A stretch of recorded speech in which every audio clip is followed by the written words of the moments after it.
Pia nimekuwa nikifundisha sana jinsi ya kusoma Biblia kwa kutumia kanuni. Kanuni moja ambayo nataka kuitumia leo, kuna kanuni za aina mbili ambazo nitazitumia katika somo la leo. Nitatumia kanuni mbili. Moja inaitwa mtiririko wa habari. Unaposoma Biblia lazima ujue hii kanuni. Kufuata mtiririko wa habari. Unasemaje? Habari nzima inasema nini? Ilikotoka inakoishia ilikuwa inalenga nini? Hiyo habari au hilo neno unalotaka kulisema liko katika habari iliyohusu nini? Lakini kanuni ya pili ni mtiririko wa Biblia.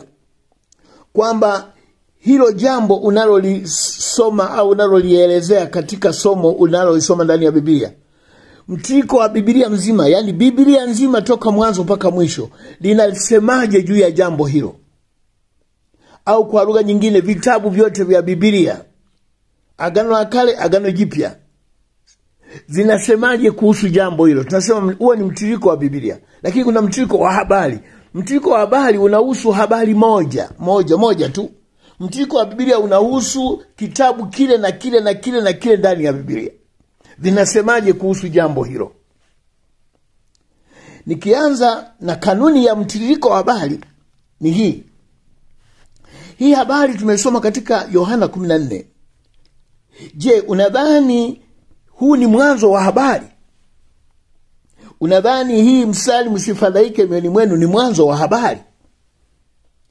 Kwa mtu yeyote anayejua lugha na kusoma vitabu na kutafuta maana, atakwambia hapana, sio mwanzo wa habari. Hii ni katikati ya habari. Kama mtu anasema usiogope, akaanza tu kusema usiogope, lazima utajiuliza, huo sio mwanzo wa habari. Kuna nini kimetokea mpaka unamwambia mtu usiogope? Ina maana kuna jambo limetokea, kuna habari likotoka. Yesu anawaambia wanafunzi wake msifadhaike. Inawezaje kuwa ni mwanzo wa habari? Yesu akatokea tu mbele ya wanafunzi wake akawaambia msifadhaike.